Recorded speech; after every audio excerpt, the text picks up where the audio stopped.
Mars media நேயர்களுக்கும் அன்பர்களுக்கும் இந்த நாள் இனிய நாளாக அமைய எல்லாம் வல்ல இறைவனை பிரார்த்திக்கின்றோம். இந்த சேனல் உங்களுக்கு பிடிச்சிருந்தா மறக்காம சப்ஸ்கிரைப் பண்ணுங்க, ஷேர் பண்ணுங்க, லைக் பண்ணுங்க, கமெண்ட் பண்ணுங்க. எனதொருமை மீன ராசி நேர்களே, இந்த பதிவுல நம்ம என்ன பார்க்க போறோம் அப்படின்னா, நிகழும் மங்களகரமான குரோதி வருடம் வைகாசி மாத ராசி பலன். இந்த வைகாசி மாதத்துல எந்தெந்த கிரகங்கள் உங்களுக்கு அற்புதமா வேலை செய்ய போறது, எந்தெந்த கிரகங்கள் மூலமா நீங்க கொஞ்சம் கவனமா இருக்கணும், பரிகாரமா என்ன பண்ணினா ரொம்ப விசேஷம் அப்படிங்கறத பத்திலாம் நம்ம இப்ப தெளிவா பார்க்க போறோம். உங்களோட ராசிநாதனும் ஜீவனாதிபதியுமான குரு பகவான் மாத ஆரம்பத்தில் சகாயஸ்தானமாகிய 3ஆம் இடத்துல இருக்கார். 3ஆம் இடம்ங்கிறது ஓரளவுக்கு பரவாயில்லைன்னு தான் சொல்லணும். ஏன்னா கொஞ்சம் 2ஆம் இடத்தை விட 3ஆம் இடம் சுமார் தான். 2ஆம் இடம் சூப்பர். 2, 5, 7, 9, 11 இந்த இடத்துல எல்லாம் குரு பகவான் இருந்தால் ரொம்ப அற்புதமான இடம். 3ஆம் இடத்துல இருக்குது. அதுக்காக நம்ம 3ஆம் இடத்துல இருக்கக்கூடாது, 4ஆம் இடத்துல இருக்கக்கூடாதுன்னு சொல்ல முடியுமா? ஒவ்வொரு வருஷம் அப்படிதான் வரும். அந்த வகையில் 3ஆம் இடத்துல இருக்கிற இந்த குரு பகவான் இளைய உடன்பிறப்புகளின் வழியில் சில குழப்பங்களை கொடுக்கலாம். அதனால கொஞ்சம் இளைய உடன்பிறப்புகளின் வழியில் கொஞ்சம் கவனமா இருக்கிறது நல்லது. அதே மாதிரி எடுக்கிற முயற்சிகளை நீங்க முடுக்கி விட்டீங்கனாலே உங்களுக்கு எல்லா விதத்திலும் வெற்றிகள் கிடைக்கும். இருந்தாலும் இந்த குரு பகவானின் பார்வை பலம் பக்க பலமாக இருக்கிறது. உங்களுக்கு 5ஆம் பார்வையாக உங்களுடைய களத்திரஸ்தானத்தை பார்ப்பதால் தடைபட்ட திருமண வாழ்க்கை அருமையாக அமையும். அதே மாதிரி நண்பர்கள் ஆதரவாக இருப்பார்கள். 7ஆம் பார்வையாக உங்களது பாக்கியஸ்தானத்தை பார்ப்பதால் தந்தை வழி உறவுகள், தந்தையார் ஆதரவாக இருப்பார். பூர்வீக சொத்துக்கள் உங்கள் கைக்கு வந்து சேர்வதற்கு வாய்ப்புகள் கூடி வரும். அடுத்தபடியாக 9ஆம் பார்வை உங்களது லாபஸ்தானத்தை பார்ப்பதால் லாபங்கள் குவியும். தொழில் வியாபாரம் நல்லபடியாக நடைபெறும். உத்தியோகத்தில் உயர்வுகள் ஆட்டோமேட்டிக்கா கிடைக்கும். 11, 12 குடைய அதிபதி சனீஸ்வர பகவான் விரயஸ்தானத்தில் இருக்கிறார். அதாவது 7.5 நடந்துட்டு இருக்கு. அந்த வகையில் நீங்க எல்லா விஷயத்திலையும் கொஞ்சம் கவனமா இருக்கணும். இருந்தாலும் ஃபர்ஸ்ட் 7.5 அப்படின்னா உங்களுக்கு படிப்புல கவனமா இருக்கணும். ஏன்னா சில நேரங்கள்ல படிப்பை கொஞ்சம் கட் பண்ணும். அப்படிங்கிறதுனால படிக்கிற விஷயத்துல கவனமா இருக்கணும். 2வது சுற்றுன்னா கவலைப்பட வேண்டாம். ஏன்னா வாழ்க்கை துணையை ஏற்படுத்தி கொடுப்பார். அதே சமயம் வாழ்க்கை துணையை தேர்ந்தெடுக்கிறதுல கவனமா இருக்கணும். புரியுதா?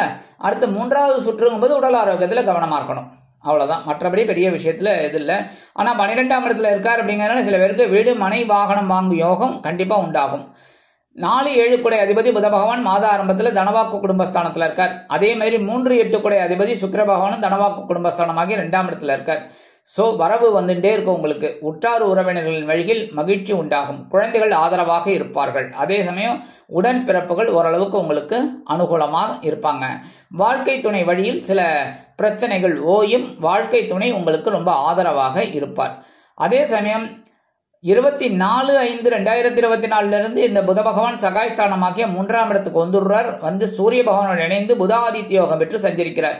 கல்வி பயிலும் மாணவ மாணவிகளுக்கு கல்வியில் முன்னேற்றமான ஒரு சூழல் உண்டாகும். எழுத்து மற்றும் அச்சுத்துறையில் இருக்கும் அன்பர்களுக்கு அநேகமாக புதிய வாய்ப்புகள் மிளிரும். அதே மாதிரி 9/6/2024 முதல் இந்த புத பகவான் சுகஸ்தானமாகிய 4ஆம் இடத்துல வந்து ஆட்சி அமைச்சு சஞ்சாரம் பண்றதுனால சில பேருக்கு பொன்பொருள் ஆடை ஆபரண சேர்க்கை உண்டாகும். உற்றார் உறவினர்களின் வழியில் மகிழ்ச்சி அதிகரிக்கும். வெளியூர் அல்லது வெளிநாட்டு பயணங்களின் மூலம் உங்களது வாழ்க்கையில் சில நன்மைகளை நீங்கள் எதிர்பார்க்கலாம். 20/5/2024 முதல் இந்த சுக்கிர பகவான் சகாயஸ்தானமாகிய 3ஆம் இடத்துல வந்து ஆட்சி அமைத்து சஞ்சாரம் பண்றதுனால இளைய உடன்பிறப்புகளின் வழியில் இருந்து வந்த சில குழப்பங்கள் ஓயும். அதே சமயம் பாத்தீங்கன்னா குருவும் சுக்கிரனும் சேர்ந்து இருக்காங்க.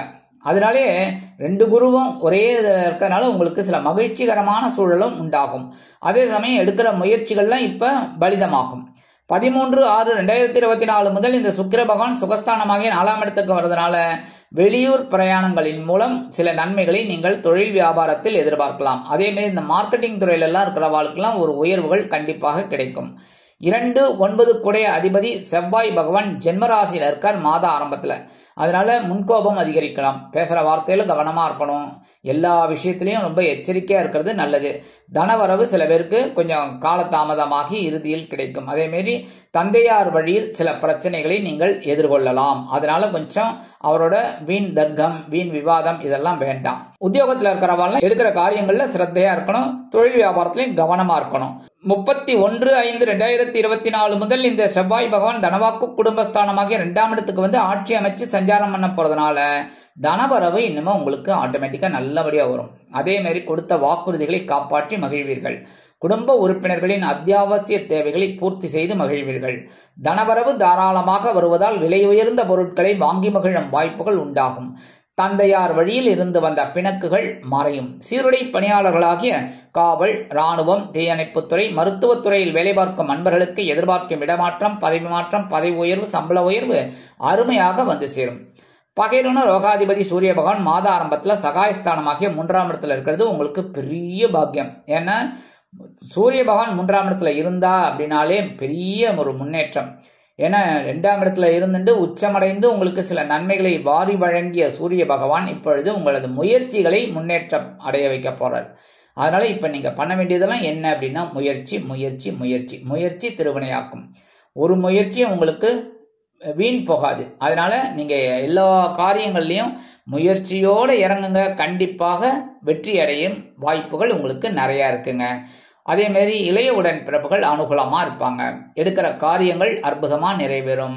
இந்த வகையில இந்த சூரிய பகவான் குரு பகவானோட இணைந்து சில யோகத்தை உங்களுக்கு கொடுக்க போறார். அதனாலே மனசுல ஒரு தன்னம்பிக்கை இருக்கும். உத்தியோகத்துல இருக்கிறவாளுக்கெல்லாம் தன்னம்பிக்கை அதிகரிக்கும். அதே மாதிரி தொழில் வியாபாரத்துல இருக்கிறவாளுக்கெல்லாம் ரொம்ப அற்புதமான ஒரு சூழல் கிடைக்கும். இந்த கடன் சுமை குறையறதுக்கு ஒரு வருமான வாய்ப்புகள் உங்களுக்கு கண்டிப்பா கிடைக்குங்க. புதுசா வேலை தேடுற குழந்தைகளுக்கெல்லாம் நல்ல வேலை வாய்ப்பு அருமையாக வந்து சேரும். இந்த வகையில இந்த சாயா கிரகமான ராகு பகவான் ஜென்ம ராசியிலும் கேது பகவான் கலத்திரஸ்தானமாக 7ஆம் இடத்துல குருவின் பார்வையை பெற்றும் சஞ்சாரம் பண்ணிட்டு இருக்காங்க. அதனால தான் உங்களுக்கு சில குழப்பங்கள் இந்த குடும்பத்துல இருந்துட்டே இருக்கு. அதனாலே குடும்பத்துல கொஞ்சம் அனுசரித்து நடந்துக்கிறது நல்லது. அதாவது குடும்ப உறுப்பினர்களிடம் தேவையற்ற வாக்குவாதம், அதே மாதிரி கணவன் மனைவிக்கிடையே சிறு சிறு அபிப்பிராய பேதங்கள் இதெல்லாம் இருக்கலாங்கிறதுனால எல்லாரையுமே நீங்க கூடுமானவரை அனுசரித்து நடந்துக்கிறது நல்லது. அதே சமயம் நண்பர்கள் விஷயத்துல தேவையில்லாத வாக்குவாதம், தேவையில்லாத விதண்டாவாதம் இதெல்லாம் தவிர்க்கிறது ரொம்ப நல்லது. எல்லா விஷயத்திலையுமே கொஞ்சம் கவனமா இருந்தேன்னா ரொம்ப ரொம்ப நல்லது.